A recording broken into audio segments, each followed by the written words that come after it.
Assalamualaikum, selamat tengah hari semua, apa khabar? Okey, minggu ni ada berita tentang salah satu negara NATO yang Perdana Menterinya adalah seorang wanita namanya Kaja Kallas. Dia adalah Perdana Menteri di Estonia dan suaminya ada bisnes pengangkutan di Rusia dan dia berkata dia tidak tahu suaminya ada bisnes di sana. Di Rusia lah ada pengangkutan, bisnesnya pengangkutan.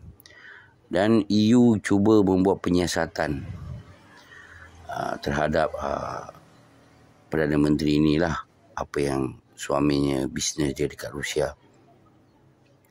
Dan alih-alih ada serangan drone di lapangan terbang Rusia di Pskov. Dan jaraknya hanya 30 km dari Estonia. Dan kalau serangan ini dari Ukraine, memang tak masuk akal.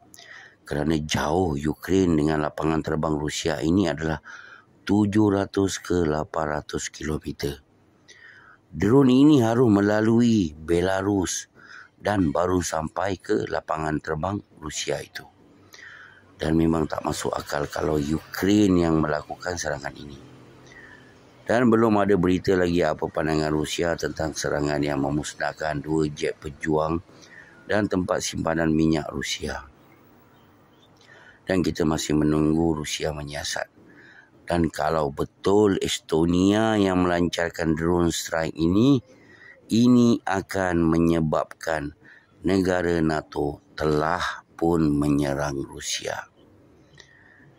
Dan serangan ini adalah untuk membuatkan Rusia menyerang balik salah satu negara NATO. Dan dengan serangan ini baru negara NATO ada kuasa untuk menyerang Rusia balik. Jadi NATO saja bakal mancis campak dekat rumput untuk memanaskan hati Rusia. Untuk Rusia memulakan serangan ke atas negara NATO Estonia ni. Dan negara NATO masih ingat mereka masih mampu mengalahkan Rusia jika mereka bergabung menyerang Rusia. Adakah World War III bermula kerana suami Perdana Menteri Estonia Kaja Kallas ni berniaga di Rusia? Adakah World War III akan bermula kerana masalah ni? Macam-macam boleh jadi. NATO dah gila. Apapun kita melihat geografi, memang Ukraine tak mampu serangan lapangan terbang Rusia ini. Dan sampai sekarang pun Estonia pun tak berkata apa-apa. Tak pun menidakkan yang mereka yang menggunakan drone menyerang lapangan terbang ini. Mereka pun tidak berkata apa-apa, mereka diam saja. Siapa tahu Joe Biden masih ingat boleh mengalahkan Rusia, dan kalau benar ini terjadi tahun depan juga Joe Biden akan menangguhkan pilihan raya kerana perang dengan Rusia. Memang ini idea gila. Tapi Zelensky dah lakukan kerana tahun ini Ukraine tak perlu pilihan raya kerana perang. Dan baru-baru ini wartawan bertanya berapa bajet yang diperlukan Ukraine untuk pilihan raya. Dan Zelensky berkata, jika US beri dana 5 bilion untuk pilihan raya, kami akan buat pilihan raya. Jika tidak, jangan harap ada pilihan raya di Ukraine. Kita boleh lihat macam mana Amerika cuba mencari penyebab untuk menyerang Rusia. NATO menyerang Rusia. Mereka cuba berkali-kali nak membuat Putin marah. Tapi Putin ni macam, saya tak tahu nak cakap apa. Walaupun terpaksa askar mereka terkorban, mesti ada orang terkorban dekat lapangan terbang yang meletup tu dengan tempat simpanan minyak. Mesti ada orang terkorban kan. Tapi kenapa Putin masih tidak menyerang? Kalau dia nak menyerang Estonia, Kalau dia nak menyerang negara NATO yang kecil tu, 1 hari 2 hari dah habis. Dan Kaya Kalas memang sengaja diugut oleh EU ke mana kita tahu.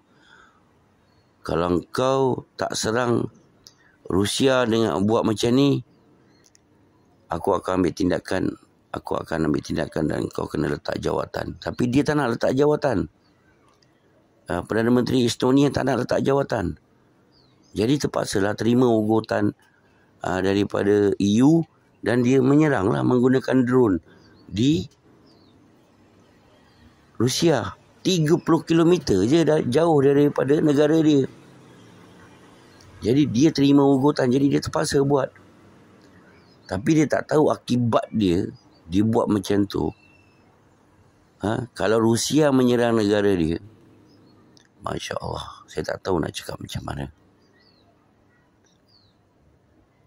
1 hari, 2 hari, 3 hari habis. Ukraine ni terlalu besar.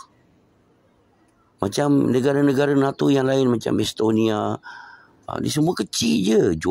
Georgia, ni semua kecil je. Jadi mereka sanggup korbankan rakyat mereka kerana nak dengar sangat kata-kata EU dan NATO ni.